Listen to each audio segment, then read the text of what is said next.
kesuksesan itu sesuatu yang akhirnya berhasil kita capai, yang sifatnya itu mengembangkan diri kita. Ini yang yang bagian part terpentingnya ya, karena ada beberapa orang yang sukses dalam hidup tapi dia bobrok dalam hal lain gitu. Dia jadi pribadi yang nggak disukain, jadi orang melihat dia kayak sebelah mata sih. Kalau misalnya nih kamu selalu mengkategorikan sukses sebagai sesuatu yang besar, itu bakalan lebih panjang perjalanannya, bakalan lebih menyiksa kalian, dan bakalan bikin kalian lebih cepat putus asa. Kenapa kalian cepat putus asa? Karena kalian berpikir kalau perjalanan kalian masih panjang untuk sampai di situ. Dibutuhkan serangkaian energi, serangkaian emosi supaya kita bisa terkoneksi sama orang lain. Dan kadang emosi yang seperti itu bisa jadi lebih berat daripada melakukan sesuatu.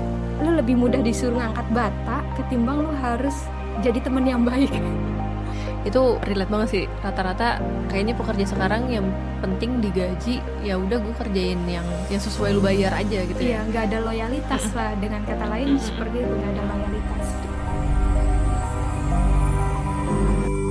Halo semuanya, selamat datang di Best Talk, di mana kita bisa menjadi semakin dekat setiap harinya. 2026, sukses. Sukses. Tapi gimana sih cara kita biar sukses dalam waktu singkat? Nah, pembahasan kali ini kita obrolin tentang formula sukses dan efektivitas. Kira-kira apa nih yang bakal audiens dapat kalau misalnya nonton video ini, Luxi? Ya, semua orang mau sukses ya. Iya. Semua orang mau sukses. Tapi balik lagi, ada jenis sukses yang dicapai dalam kurun waktu panjang, yang gak efektif lah ya sebutannya, karena terlalu belibet. Ada juga sukses yang didapat dalam waktu yang efektif. Aku yakin kalau misalnya kita lebih jadi pribadi yang lebih efektif, kita akan lebih banyak mencapai kesuksesan. Jadi kesuksesan kita dalam hidup tuh nggak cuma satu doang, tapi banyak gitu. Karena kita efektif, kita memaksimalkan segala sumber daya, kita juga efisien, memaksimalkan waktu yang kita punya, sehingga kita bisa mencapai kesuksesan lain. Nah, jadi yang mau aku encourage di sini, yang mau aku dorong di sini adalah gimana cara kita mencapai sukses dengan cara yang efektif dan efisien. Oke, seru banget tuh pembahasan kita kali ini. Langsung kita mulai aja ya. Oke, definisi sukses menurut kamu apa sih, Lucy? Setiap orang punya definisi sukses yang berbeda ya. Terkadang yang membingungkan itu orang mengaitkan kata bahagia dengan sukses. Tapi kalau by definition sukses itu artinya ketika kamu berhasil mencapai sesuatu. Jadi sukses itu mungkin bisa kamu kaitkan dengan hasil. Kamu berhasil sampai di tempat yang ingin kamu tuju, artinya kamu sukses. Tapi balik lagi ke yang tadi awal aku bilang, nggak semua orang sampai di tempat yang mereka tuju dalam kurun waktu yang sama gitu.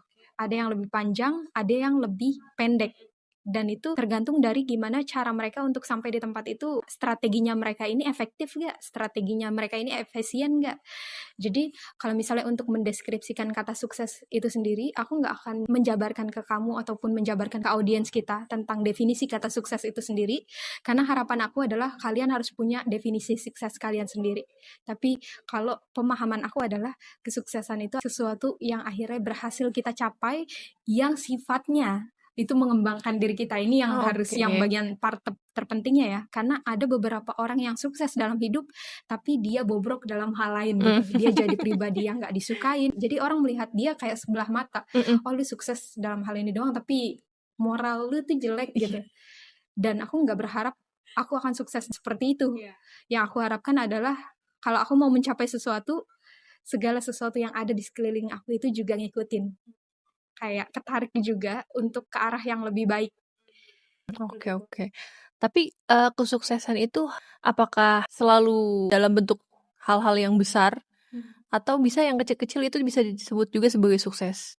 Justru malah aku pikir kesuksesan itu sesuatu yang kecil, sesuatu yang atomik, yang kecil gitu. Jadi gini, memang kata sukses itu general ya, maksudnya kalau by definition yang tadi aku jelasin, saat kalian berhasil mencapai sesuatu, fokusnya adalah hasil. Tapi bukan berarti hasil itu 1 kilometer jauhnya dari kalian, Bener. maksudnya 1000 kilometer jauhnya dari kalian. Hasil itu boleh jadi 1 langkah di depan kalian gitu, tapi itu bisa kita sebut itu sukses. Justru malah yang harus kita garis bawahi adalah kesuksesan itu berasal dari hal-hal kecil.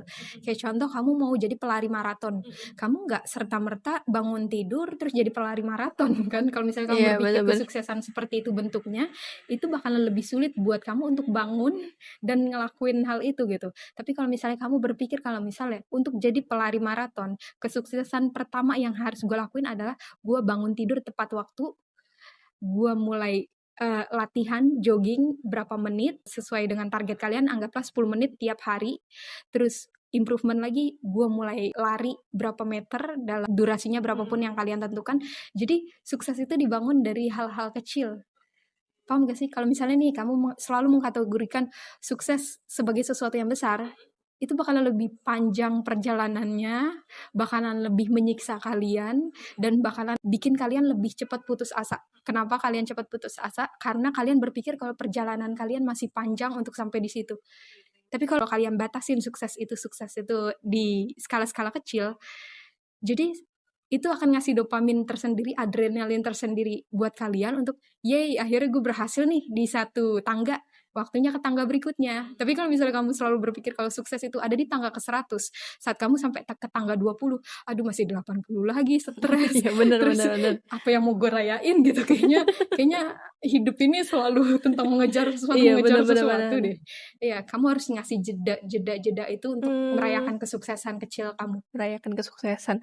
Berarti sukses itu berhubungan, erat dengan konsistensi juga ya? Benar. Ada nggak sih karakter-karakter tertentu yang dimilikin sama orang yang sukses versi kamu? Jadi kesuksesan dalam pandangan aku itu seperti formula ya. Formula yang akan membentuk kita ke satu karakter atau satu bentuk tertentu lah ya. Entah itu mindset kita, entah itu pribadi kita, cara kita membawakan diri. Pasti orang sukses itu memiliki salah satu karakteristik yang sama. Jadi karakteristik yang mau aku sampaikan dari pertanyaan kamu, ada nggak sih karakter orang-orang sukses? Aku pikir karakter orang sukses itu template. Dia itu disiplin, dia itu berkomitmen, dia itu punya tujuan, dan dia itu terlepas dari bias. Maksudnya nggak terpengaruh sama bias-bias luar gitu. Tentunya karakter-karakter ini itu sesuatu skill yang harus dilatih juga. Jadi kalau misalnya narasi dalam kepala kalian adalah gue bukan orang yang disiplin, gue bukan orang yang berkomitmen, kalian gak akan pernah bisa mencapai kesuksesan itu gitu. Karena dari skill yang harus ada aja kalian udah blacklist gitu. Gimana kalian bisa sukses? Dan memang kalau misalnya kita ngomongin sukses itu udah level advance ya, ibaratnya lu nggak bisa sukses sebelum lu ngelatih diri lu buat disiplin, sebelum lu ngelatih diri lu untuk buat berkomitmen. Yang pasti sih gini, nggak ada sesuatu yang terjadi secara instan. Kalau kesuksesan itu bukan terjadi secara instan. Jadi kalian bener-bener harus ngeluangin waktu untuk pelajarin skill-skill itu gitu sih. Bukan instan, tapi bisa didapat dalam, jangka waktu yang cepat. Iya, Oke. iya benar. Itu yang mau kita Oke, mau kita obrolin. iya mau kita breakdown. Bisa nggak sih Oke. kita sukses dalam waktu yang cepat? Tapi sebenarnya bisa nggak sih kita, sukses dalam waktu cepat? Cepat ini, bias ya, bias juga ya. Cepat itu bisa setiap orang pasti beda-beda ya. Secepat apa orang bisa sukses? Ya, balik lagi ke definisi tentang sukses. Setiap Heeh. orang punya definisi yang Iya, berbeda heeh, tentang betul betul. sukses. Misalnya aku netapin standar sukses aku adalah 100, sedangkan kamu netapin standar sukses kamu adalah 80%. Anggaplah kayak nggak terlalu seriwuh aku ketimbang ya gitu lah, nggak seriwuh aku. Nah, otomatis bias kamu adalah dengan gue memiliki A, B, C, gue udah sukses. Sedangkan bias aku adalah dengan gue memiliki A, B, C, D, E, F, G, H, I, J, sampai Z, gue baru sukses. Otomatis kamu merasakan kesuksesan lebih cepat daripada aku. Jadi balik lagi ke persepsi individu masing-masing. Saat ke pertanyaan kamu, bisa nggak sih? Emang bisa ya kalau kita mencapai kesuksesan kita secara cepat? Menurut aku bisa. Selama kita, pertama, standar kita ini mumpuni nggak nih? Maksudnya kita netapin standar yang tepat nggak buat kita untuk sukses dengan cepat?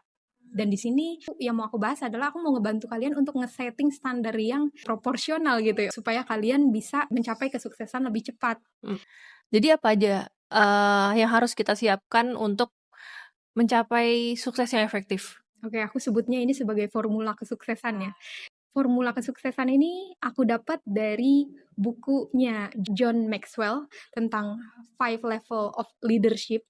Ini sebenarnya dia membahas tentang leadership ya, dan ada salah satu part tentang produktivitas kerja yang sukses itu yang seperti apa. Jadi aku ngambil part dari bukunya ini yang aku rasa bisa kita terapin gak harus dalam skala leadership, tapi bisa dalam skala hal-hal yang seperti membuat kesuksesan kita lebih efektif tuh yang seperti apa. Nah, dia nyebutin kalau misalnya ada 4 formula, gimana cara kita bisa menciptakan suatu lingkungan yang sukses dan efektif. Formula yang pertama itu adalah produktivitas. Jadi gini loh, kalau misalnya kita mau mencapai sesuatu, kita harus menghasilkan sesuatu kan. Karena output kita ini, itu entah itu bakalan berguna bagi diri kita ataupun bagi orang lain. Nah, kita sebut outputnya ini adalah produktivitas. Jadi formula pertama kalau kamu mau sukses secara cepat, kamu harus menghasilkan sesuatu dulu. Outputnya itu nggak selalu dalam bentuk barang atau apa gitu ya. Maksudnya kalau misalnya kamu berusaha untuk jadi pelari maraton, ya outputnya apa? Dalam waktu 10 menit nih, kamu udah bisa lari 500 meter atau 3 kilometer gitu lah ya, anggaplah. Jadi itu sebagai output yang nggak kelihatan kan. Jadi outputnya itu nggak selalu harus dalam bentuk nyata, tapi yang pasti produktif. Dengan dalam kurun waktu segitu, kamu udah bisa lari jaraknya segitu jauhnya gitu loh. Nah, produktivitas ini tentunya bisa kita capai kalau misalnya kita punya skill, kita punya knowledge. Intinya adalah dalam formula yang pertama ini, setiap orang itu punya kesempatan. Ini tinggal kita mau atau enggak. Kamu nggak punya skill untuk melakukan sesuatu, tinggal kamu mau belajar nggak skill ini supaya kamu bisa memproduksi sesuatu. Benar benar benar. Berarti produktivitas itu bisa diukur dari durasi dan juga outputnya? Iya. Oke. Kita selalu bisa ngukur segala sesuatu ya, dan benar sih yang poin yang kamu tegasin di sini, kalau untuk tahu kita produktif atau enggak, kita butuh timbangannya, kita butuh ukurannya. Karena produktif ini artinya kan output yang kita keluarkan. Gimana kita tahu kalau misalnya kita produktif, kalau kita nggak punya timbangannya gitu. Jadi memang skala ukur itu penting dalam hal produktivitas. Dan kamu harus punya target ya, kalau misalnya kamu produktivitas itu bisa kamu ukur dengan target juga. Oh iya, diukur dengan target juga. Iya. Oke. Terus yang kedua apa tuh, Luxi? Yang kedua adalah chemistry. Chemistry. Formula yang kedua adalah chemistry. Jadi gini loh, kan ada 4 formula kesuksesan, di mana kalau misalnya kamu ngejalanin 4 formula ini, kamu blend jadi satu, kamu akan lebih cepat untuk mencapai sukses itu sendiri. Pertama, kamu udah jadi orang yang produktif, kamu menghasilkan sesuatu. Anggaplah kamu seorang leader ya. Nah, kamu udah berhasil nih jadi leader yang produktif. Leader yang bikin bawahannya itu kerja, kerja, kerja, dan sesuai target. Tapi kalau misalnya tanpa formula yang kedua, kamu cuma jadi leader yang produktif, itu kayak timpang gitu. Jadi 4 formula ini itu saling melengkapi satu sama lain. Dimana kalau misalnya kamu cuma ngejalanin satu formula doang, kamu akan jadi leader yang buruk. Karena kamu selalu nyuruh bawahan kamu, ya udah, lu pokoknya ngerjain A, B, C, D, E, gua kasih lu waktu lu sebulan, udah lu selesain semua itu. Oke, lu produktif, oke lu leader, lu sebagai leader yang produktif, oke lu menghasilkan sesuatu, oke nama lu jadi baik. Tapi apakah nama lu jadi baik di mata bawahan lu? Oke lu sukses di luar, oke lu sukses buat atasan lu, yang lain bos lu gitu ya. Tapi apakah lu sukses buat bawahan lu? Bawahan lu nggak akan memandang lu sebagai leader, melainkan sebagai orang yang cuma nge-push gue untuk melakukan sesuatu yang di luar kapasitas gue gitu. Cuman untuk membaguskan nama lu. Oke lu leader yang produktif, tapi lu bukan leader yang sukses. Paham gak maksudnya? Paham ya itu ya. Jadi harus ada yang namanya chemistry. Chemistry ini juga sesuatu yang bisa kita latih, sama kayak produktivitas. Ini kan kalau produktivitas tinggal skillnya, kita mau belajar atau enggak, pengetahuan mau kita asah atau enggak. Kalau chemistry ini tentang hubungan kita sama orang lain. Dan kita selalu bisa maintain hubungan kita sama orang lain. Misalnya nih kayak gini, kalau misalnya aku jelasin lebih lanjut tentang chemistry. Chemistry itu kalau misalnya kamu dengar kata chemistry gitu ya, aku mengibaratkannya gini deh, antara atasan sama bawahan gitu ya. Aku kasih contoh, atasan yang punya chemistry sama bawahannya. Misalnya aku atasan kamu, dan kamu bawahan atau pekerja yang teladan nih, yang datang tepat waktu, yang nyelesain target. Boleh dibilang tingkat produktivitas kita bagus. Tapi di sisi lain, aku sebagai atasan, aku nggak pernah menjalin komunikasi sama kamu. Aku nggak peduli tentang latar belakang kamu. Mm-mm. Maksudnya nggak harus masa lalu kamu ya. Maksudnya Iya, kayak kondisi keluarga kamu iya. lagi gimana. Terus kondisi diri kamu, mental kamu nih sekarang apalagi baik-baik aja. Atau aku cuman peduli apakah lu bisa menghasilkan sesuatu sama gue. Intinya aku cuman nganggap kamu cuma sebagai mesin yang menghasilkan sesuatu untuk aku demi kebaikan diri aku sendiri. Kita nggak akan terjalin chemistry-nya. Kalau itu chemistry yang buruk itu yang seperti itu. Rata-rata leader itu mengalami struggle untuk menjalin chemistry sama orang lain. Karena dibutuhkan serangkaian energi, serangkaian emosi supaya kita bisa terkoneksi sama orang lain. Dan kadang emosi yang seperti itu bisa jadi lebih berat daripada melakukan sesuatu. Lu lebih mudah disuruh ngangkat bata ketimbang lu harus jadi teman yang baik. Karena ya itu mainannya mental, mainannya attention kita. Tapi kalau misalnya kamu nggak punya chemistry sama bawahan kamu, kalau aku sebagai leader nggak punya chemistry sama kamu, kita cuman akan ada di rata-rata sukses kita tuh cuman dalam skala produktif doang. Kita nggak akan pernah pergi kemana-mana. Bahkan aku pun yang sekalipun namanya dibagusin sama kamu, aku nggak akan bisa jadi leader yang lebih baik. Karena dari kamunya sendiri termotivasi untuk memproduksi sesuatu karena kamu dapat gaji Iya. dan kamu akhirnya nggak memberi kualitas diri kamu yang 100%, kamu nggak melakukan hal terbaik yang bisa kamu lakukan gitu. Cuma rata-rata aja sesuai dengan budget lu bisa bayar gue berapa, ya udah ini yang bisa gue produksi. Itu relate banget sih. Iya. Rata-rata kayaknya pekerja sekarang yang penting digaji, ya udah gue kerjain yang sesuai lu bayar aja gitu Iya, ya. nggak ada loyalitas Mm-mm. lah. Dengan kata lain Mm-mm. seperti itu, nggak ada loyalitas. Terus gimana caranya biar bisa memunculkan rasa chemistry itu antara atasan ke bawahan atau ke rekan kerja yang kita butuhkan? Nah, jadi ada 4 hal yang bisa kita lakuin supaya kita bisa menjalin chemistry yang baik sama seseorang. Ini nggak harus atasan dan bawahan ya, leader dan bawahan nggak harus. Ini bisa kita terapin ke siapapun. Yang pertama adalah immediate connection. Jadi kayak koneksi secara langsung. Ini mudah banget, ini mudah banget. Tatap matanya saat dia berbicara. Sentuh dia saat misalnya dia lagi ada di masa yang sulit, itu untuk membuktikan kalau kita ini, gue ada loh di sini. Terkadang kan ada beberapa orang yang membutuhkan hal itu gitu. Gimana perasaan kamu kalau misalnya aku sama kamu lagi duduk di sini, kita ngobrol. Tapi saat kamu ngomong, aku main HP. Apakah chemistry kita bakalan terjalin? Kamu akan ngerasa kalau misalnya gue lagi ngomong sendirian, gue nggak lagi ngomong sama lu. Tapi kalau misalnya aku ngeletakin HP aku singkirin HP aku, dan aku natap mata kamu, itu secara nggak langsung aku membuktikan sama kamu kalau misalnya gue ada di sini, gue sedang mendengarkan lu. Terkadang hal itu sepele, tapi justru itu yang paling penting ketimbang apa yang kita sampein ke orang lain. Justru malah treatment-treatment yang absurd, yang nggak bisa didefinisikan dengan kata-kata itu justru malah terkadang yang bikin kita merasa lebih terkoneksi sama orang lain. Benar-benar.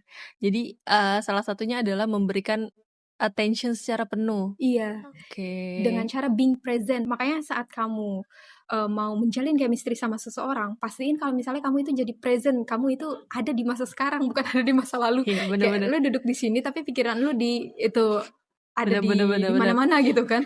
Orang juga pasti bisa baca body language. Itu nggak diajarin di sekolah ya. Tapi namanya manusia punya insting untuk membaca body language. Kita nggak harus jadi expert untuk bisa ngebaca body language orang lain. Tahu buktinya kita punya insting kok.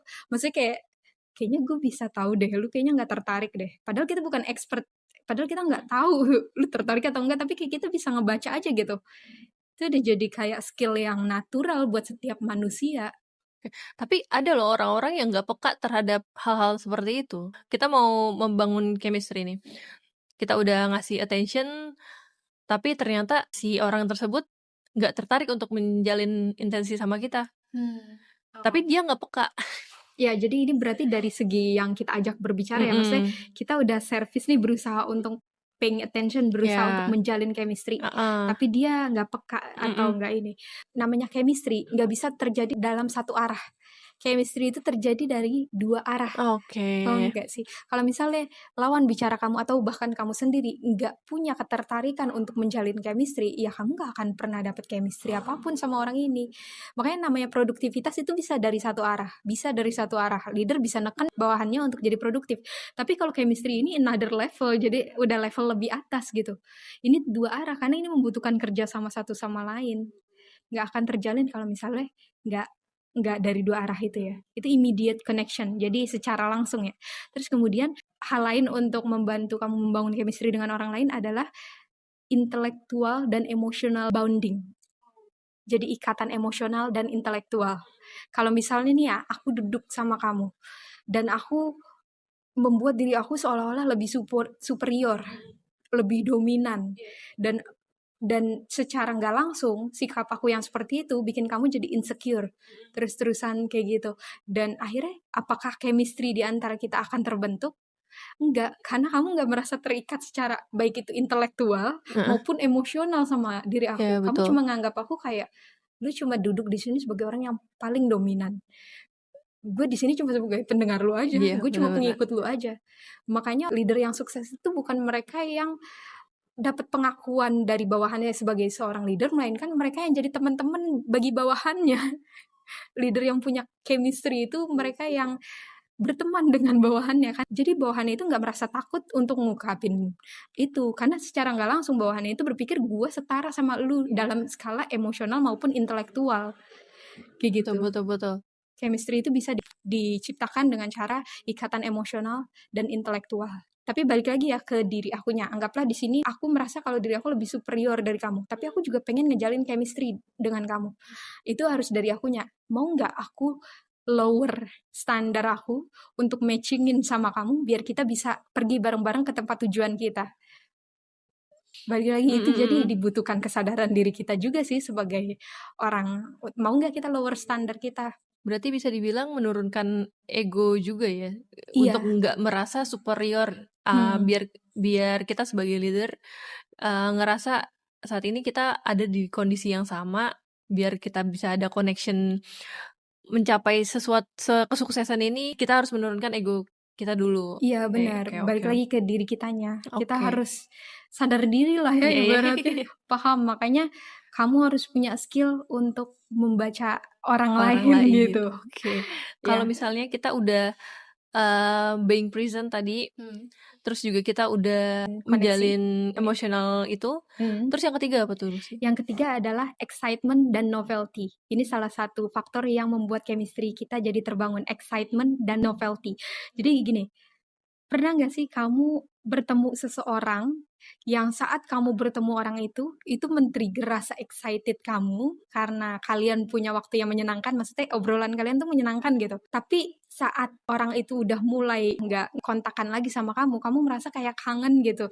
Aduh kangen nih gue ngobrol sama dia, karena hal terakhir yang kamu ingat adalah orang itu ngasih kesan yang bagus saat kita ngobrol bareng-bareng. Iya, Jadi bener-bener. kayak ada kebutuhan rasa excited untuk bertemu orang ini, bertemu orang ini, bertemu orang ini. Karena saat bertemu kamu dapat novelty, dapat keuntungan. Kayak gitu. Nah, satu hal yang ngebangun chemistry itu adalah kita bikin orang excited dengan apa yang mau kita kerjain bareng-bareng, dan kita bikin mereka berpikir kalau misalnya apa yang mau kita kerjain ini juga merupakan sebuah keuntungan buat mereka. Akhirnya kalau misalnya kita pergi, mereka merasa loss, merasa rugi, Oke, rugi oke, gitu, oke. paham gak sih? Iya. Lu balik lagi dong, balik lagi, ayo kita ngobrol lagi hari ini. Nah itu, makanya ini sebenarnya bisa dibilang ini salah satu trik untuk membuat orang lain tertarik sama kita adalah absen, the power of absen, ketiadaan. Kita nggak harus selalu tersedia buat dia setiap waktu. Terkadang kita harus nyediain waktu di mana kita tidak tersedia buat dia. Oke. Apa yang terjadi kalau misalnya kita nggak tersedia buat dia, dia akan lebih berpikir kalau misalnya, oh ternyata menghabiskan waktu bersama lu ini ada masanya ya, dan itu jadi lebih precious, jadi lebih berharga gitu. orang jadi lebih excited saat ketemu kita. Wah, beruntung banget nih gue ketemu lu, karena lu nggak selalu tersedia gitu buat gue. Oke. Dan ditambah lagi saat gue ketemu sama lu, gue dapet keuntungan yang ini loh. Kayak gitu. Dengan gitu chemistry kamu dan orang ini itu jadi lebih kuat. Kayak gitu. Oke. Kayak seakan-akan kita ditarik ulur gitu Iya, ya. ditarik Pantesan kalau ulur. misalnya ya bisa dibilang kalau di masa-masa pendekatan PDKT gitu ada orang yang tarik ulur tuh lebih bikin penasaran ya. Iya, benar benar Ternyata benar. emang ada. Iya, kenapa kita lebih suka sama sesuatu yang misterius? Iya. Makanya ini juga dijadiin trik supaya kita membangun chemistry. Tapi kamu jangan salah paham ya. Trik ini kadang bisa sehat, kadang bisa nggak sehat. Iya, betul. Kadang bisa toksik, kadang bisa memang kita butuhkan gitu. Misalnya kita tuh butuh absen, maksudnya kita tuh butuh off dalam kehidupan seseorang, tapi dalam kadar tertentu gitu. Itu sehat. Tapi kalau misalnya kita off dalam kadar yang nggak bisa kita prediksi dalam jangka waktu lama, kita off baru muncul lagi setelah 5 tahun, itu sesuatu yang nggak sehat sih menurut aku. Iya. Jadi off-nya itu ada polanya gitu. Misalnya gue cuma bisa ketemu lu sebulan sekali, tapi sebulan sekalinya itu pasti setiap bulan ketemu gitu. Tapi kalau misalnya gue cuma bisa ketemu sama lu sebulan sekali, besoknya baru setahun sekali, besoknya lagi 5 tahun sekali, itu kan nggak pasti ya, Pet, nggak ada polanya kan. Nah, itu yang nggak sehat. Itu yang nggak sehat. Kalau misalnya absennya ini ada di konteks pekerjaan, kan kita nggak mungkin menghilang seminggu atau sebulan dong dari teman kita, dari rekan kerja kita. Terus gimana tuh contoh absennya biar kita bisa bikin dia tuh membutuhkan kita? Iya, paham. Anggaplah skenarionya seperti ini ya. Kita sama-sama staff gitu lah ya. Nah, kebetulan aku nih staff yang selalu ngebantu kamu menyelesaikan kerjaan kamu karena kamu merasa nih kerjaannya nih agak lebih sulit dan kebetulan aku lebih paham masalah kerjaan ini. Nah, kalau misalnya aku selalu ngebantu kamu setiap saat, ada kemungkinan, gak selalu ya, ada kemungkinan kamu akan menganggap aku orang yang mudah. Akhirnya kamu menyepelekan, oh nanti dibantu sama Lulux, ya tenang aja. Oh dibantu sama Lulux, oh Lulux selalu tersedia kok, aman aja udah, biarin udah aman aja. Tapi kalau misalnya nih kadang aku ngebantu kamu, tapi ada masa-masanya dimana aku cuman ngasih kamu, ini loh yang kamu harus ngelakuin A, B, C, D, E, dan lo harus terjun sendiri untuk ngelakuin hal itu. Nah, yang excitement yang sehat itu yang seperti itu. Karena di satu sisi seperti ini loh, ini nggak selalu keuntungannya buat aku ataupun diri kamu ya. Karena gini loh, kalau misalnya aku selalu ngebantu kamu, secara nggak langsung kamu mungkin mikirnya kamu yang diuntungkan, tapi padahal kamu yang dirugikan karena aku mulai ngambil take power dari kamu. Akhirnya kamu nggak bisa melakukan itu tanpa bantuan aku.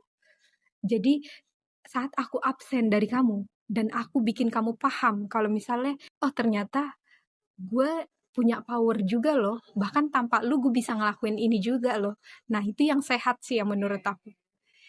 Ya, aku paham sih kenapa kamu bilang ini bisa jadi toksik, bisa jadi sehat. Karena kalau misalnya kita lakukan untuk tujuan yang nggak bagus, ini jadi manipulasi juga ya buat Iya orang ya. benar, ini bisa jadi manipulasi juga. Ya, dan poin terakhir yang cara kita untuk ngebangun chemistry adalah memperkuat long term chemistry gitu. Nah ini sebenarnya poin terakhir yang tinggal gimana cara kita maintain chemistry-nya itu aja. Jadi chemistry itu nggak terjadi dalam waktu singkat. Kalau kamu udah punya chemistry sama seseorang, terus udah gitu, terus selanjutnya kita nggak punya arah. Jadi kayak ini juga yang jadi jawaban kenapa pernikahan makin lama tuh makin terasa flat karena chemistry di antara kita tuh udah nggak ada dan kita butuh untuk selalu ngelakuin hal itu. Jadi poin yang terakhir ini adalah ngulangin poin A, B, C yang pertama, kedua, ketiga. Jadi balik lagi. Kalau misalnya kita udah ngelakuin 3 poin ini dan kita udah nyampe di poin keempat, balik lagi ke poin pertama untuk membangun chemistry. Chemistry kita lagi untuk menjaga chemistry kita tetap real gitu, tetap ada. Bener sih, benar-benar. Setuju banget aku. Oke, kita udah bahas tadi tentang 2 poin untuk mencapai kesuksesan dalam waktu singkat ya. Iya, yang Yang pertama ada produktivitas, terus juga yang kedua adalah chemistry. Terus juga kita juga udah ngobrolin gimana caranya ngebangun chemistry dan yang baik, yang bagus. Kita juga udah ngebahas tolak ukur dan juga produktivitas yang sehat. Nah, kita keep dulu nih poin ketiga dan empatnya buat episode setelahnya. Selanjutnya. di part Nah, selanjutnya ya guys. kita kasih part selanjutnya. Kalau rame part 2, enggak. Emang pasti ada part 2-nya. Jadi buat teman-teman yang penasaran, bisa komen di bawah. Kira-kira kalian tahu nggak sih jawaban dari 2 poin yang Terakhir, tersisa ini iya, apa? iya. Terus juga bantu like dan subscribe buat mengembangkan channel ini biar kita bisa ngobrol lebih banyak dan juga ngangkat-ngangkat topik yang lebih seru lagi ya Iya, sih. betul. Jangan lupa nonton di part 2-nya di episode selanjutnya. Sekian dulu dari aku Manzila. Dan aku Lulux. Dadah, sampai jumpa.